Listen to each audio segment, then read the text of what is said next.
Hey, what is up YouTube? This is still a Toad, and today we're going to be talking about a meditation, or rather a visualization, to avoid the medication associated with regret and anxiety. But not to claim piety, I frequently fall short of my own teachings and concepts. For example, you'll notice that I have on my channel banner uploads every day at 12 p.m. and I haven't uploaded for like 5 days, at least a real video. I've uploaded some shorts, but not a real video. And the reason for that is because I got COVID-19 a little while back and I'm testing negative now. I still have some residual lung issues, but apparently, not apparently, but essentially I was too sick to actually make a video. I wasn't feeling it, first of all, and my voice sounded too sick. It would have been kind of annoying to listen to.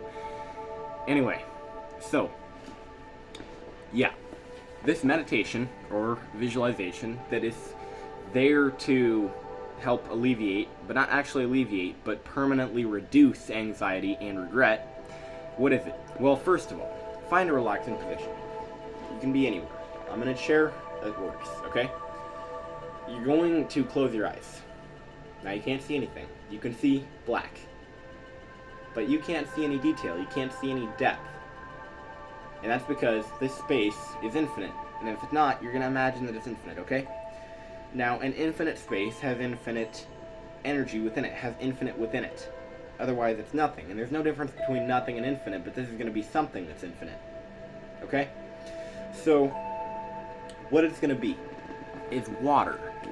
It's going to be water, okay? This space is full of water, and it's going to be glowing water. And you can imagine any energy or any color that you associate with positivity. Maybe it's blue, maybe it's yellow, maybe it's pink. Something that you associate with positivity, that's what color this water is going to glow. I'm saying water, because if I said energy, that's not dense, that's like air, okay? But water is very dense. Water can't be compressed further than it already is, except by extreme cosmic forces, or laboratory forces. But, essentially, this is the neutron star meditation. Because, you see, a neutron star is just right below a black hole in terms of power and, force. In fact, it's such a large star, and it collapses into such a tiny form, smaller than the Earth sometimes. A lot smaller than our sun, most of the time. And if it's bigger than our sun, then goddamn, that's a powerful star, because it's so dense that a teaspoon of it, okay, would have as much gravity as the whole Earth, alright? A teaspoon of neutron star would have as much gravity as the whole Earth, okay? It wouldn't take much to have the gravity of the whole sun. You know how big the Earth is? You know how big one state is? Teaspoon, okay? That's how dense this star is. Not only that, but because of its immense gravity, it spins so fast, trillions of miles an hour. What's a trillion? A million is 1,000,000. A billion is 1,000,000,000. A trillion is 1,000,000,000,000,000. That's how much a trillion is. Alright? 1,000,000,000,000,000. That's a lot of thousands. Okay? Many, many thousands. That is how many... that's the amount of times that it spins in 1 second. Okay? A lot of times. And the magnetic force generated from it is so powerful that it has 2 beams of radiation shooting out 2 poles of its magnetism that are so powerful that they're thousands of times more powerful than any nuclear bomb we could ever generate. Thousands of times more powerful than the sun itself. Okay? That is the power of a neutron star. That's the energy, not only that it can take in, but that's the energy that it can release. Okay? So, what we're going to do is, we're in this space, and what is this space full of? It's full of being, okay? It's full of pure being. I'll move my camera here. What does it mean for something to be full of pure being? Imagine when you walk into a forest and you feel its spirit. You feel the spirit of the forest. If that's a little bit too flaky or metaphysical to imagine, you feel the vibe. You feel the vibe in the forest. You feel the serenity of the forest. You feel the peace there. Okay? That is the energy this is full of. Just pure momentum. Momentum being in the moment. Okay? momentum goes forward. It doesn't go past, and it doesn't look forward more than it already is. It moves forward, but it is where it is, okay? So that's what this is full of, and it's also full of self-forgiveness. We're very quick to forgive other people of things that even they themselves don't forgive themselves of fully, but we don't forgive ourselves. That same pattern. We don't forgive ourselves for what we would obviously forgive someone else for. So forgiving yourself of those things, and what you maybe wouldn't forgive someone else of, you learn from your mistakes, right? But without those mistakes, you wouldn't learn. Alright? So, pretty much, you're going to be forgiving yourself. This is the energy that's there. So that and pure being, that's what's in this space. And you're going to breathe in. When you breathe in, that's the neutron star collapsing. Okay? A whole neutron star collapsing into you. Okay? Breathing in. That quick. So much energy in. Breathing out, you're going to imagine the feeling that you feel from what you regret. If you regret a decision you made, reminisce on that as you exhale. If you regret picking a certain subject in school, focus on that. So much energy out. Ridiculous amounts of energy out. Breathe in. Breathe out.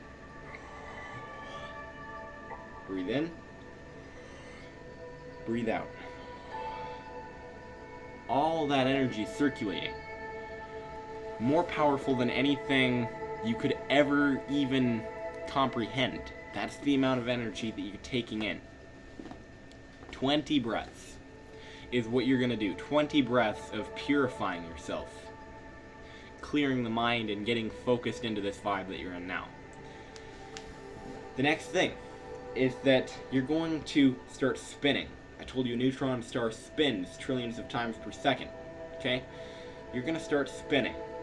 You're going to start off slow, alright? You're just spinning like this fast. Eventually, it speeds up until you can no longer feel the separation between one part of your body and another. Just become nothing. You're spinning so fast that the lines between atoms should be blurred. You have to spin fast enough that you lose concept of your body. Just keep spinning. Keep doing the breathing. Breathe in. Breathing out all the negativity. And you're spinning faster than anything. Ever. Okay? 20 more breaths as you're spinning. Now, at these 20 breaths, you're going to start hearing TV static. Okay? So, this TV static represents chaos. It represents discord, dissonance, okay? Not lining up, crashing, death, despair, everything that you shut off, everything that you don't like is in this static. And now this TV static is going to spread throughout this source that you've absorbed into yourself. After you've absorbed all of this many neutron stars worth of energy. Okay? That energy is still in you. You've been purified of this negativity as well. In this black space, okay? In this empty black space full of despair, you're going to take all this energy that you've just gathered up and explode. You're going to explode with the force of sextillions worth. Thousand. That's how much that is, I think. Anyway, a lot of energy. 1,000 times more than any Tsar bomb, the most powerful nuclear bomb. Thousands of times more than the sun, thousands of times more than any neutron star or any black hole. Okay? And that's going to explode out into this abyss. And everything lights up. Everything in this black space lights up. There is a part, I think, in the Bible that talks about a celestial beam coming down from heaven into hell. And the shadows no longer seem, this could be Kim Clement actually. The shadows no longer seem an issue. They no longer seem so scary now that they're lit up. You know what they are. So what this is going to do, first of all, it's going to reveal yourself to you. It's shadow work. You reveal your shadow to yourself. And it's also going to reveal what your motive is, what you still regret and have suppressed through needing to not regret something so that you can achieve time travel or a parallel universe. Through necessity, things don't work. You see, when you need to sleep, otherwise you're going to be late for school, otherwise you're not going to get the promotion you want, otherwise you're not going to be able to put enough hours in at work, otherwise you're not going to be productive enough, otherwise you're not going to be able to do this, otherwise, or else, okay, you can't sleep. If you need to sleep, you cannot sleep, okay? And if you need a job, okay, so say you're trying to get a job. If you want a job, you need to get experience. If you want experience, then you need a job, and the loop continues. But guess what? If you, on the resume, tell your employer, your soon-to-be employer, what you're good at, okay? You can use life experience as experience. Once you put yourself in the loop, then you're in the loop. But if you imagine yourself as outside of this loop, then it's a loop that you cannot get in, alright?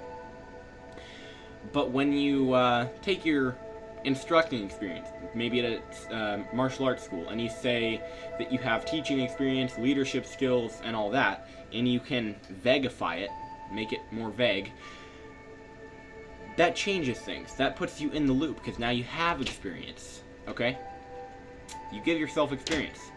If you need money, then you don't have money. If you need money, then you obviously need money because you don't have money. And if you don't have money, then you need it. You want it. If you want it, then that's expressing your lack of it. If you lack it, then it's going to mirror back to you that you lack it. It's a self-fulfilling cycle. It's a self-closing loop. Okay? But then, if you become content with what you have now, instead of wanting more than you have, once you become content, things that cause contentment can come into your life, okay? So, if you want money, then you want money. If you are content and money causes contentness, then maybe you can attract money now.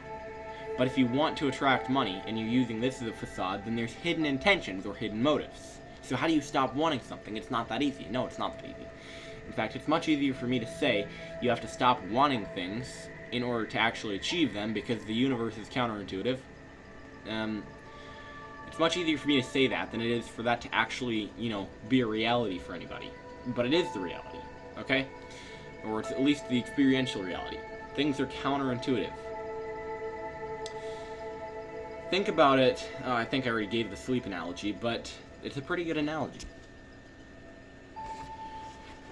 So, pretty much, it's kind of like the snap method.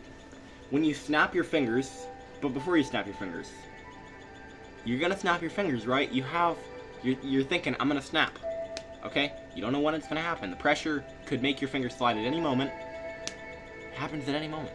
Like, you control when you snap, right? Because it's so quick, but if you actually hold it there, you don't know when it's really gonna let go, okay? And so, it's the same way. It's the intention, okay, before the release. So, if you say, I'm gonna snap, and then you hold your fingers here, but you just hold them there, then nothing's gonna happen. But if you hold your fingers there and imagine what you want to happen as you're holding your fingers there, but you're really gonna snap, you're gonna put your fingers together, and things happen. You know why things happen? Because the same way, when you're out of your body, you set an intention. That's how you move forward. You have to think about moving forward in order to move forward. Or think that you're already forward to move forward. You have to set the intention. You have to be like, I'm gonna, okay? And that's an intention. You set it. Alright? If you set an intention to make yourself a nice breakfast in the morning, then that's the intention. Okay? Now, if you do that in real life, okay, once you have a sufficient amount of energy built up in your aura, things happen. Like, my TV wasn't working. It wasn't hooking up to my PlayStation. You know what I did? I put my fingers together, and then it turned on. Like, it immediately turned on. I went like that, and I still did the snap to carry it out, to carry out the intention. After the fact. But it's the intention where things happen. So once you set an intention and you put enough energy into it, if you have enough energy in yourself, because a full cup will overfill and spill out. If you add anything to it, if you add an intention to it, it will spill out. Alright? It's the same thing with everything. Okay? So if you regret a decision that you made, then you will continue to regret that decision until you don't regret it. Once you don't regret it, you can actually take it for what it is. Because everything that we are not comfortable with in life, okay, whether it's a mistake that we made, or whether it is a way that we used to act, or whether it's anything, picking the wrong subject in school, or not being there for someone when they were dying, whatever it is, if you can forgive yourself of that, okay, then you learn the lesson from it. So maybe the lesson in not being there for someone that was close to you that died when they were dying is that it's not, family is more important, and the people that you love are more important than any kind of work or any kind of big thing. So you learn what's important that way. But without that, would you have learned that, or would you carry on with the rest of your life not knowing that? You learn lessons from things. Now people want to say, well, he said time travel's real. And yeah, time travel is real. But time travel isn't going to solve your issues. Because the whole point of anything, of any universe, or any timeline, or any time period, is to experience. What do you do when you experience something? You learn through experience. You learn about it.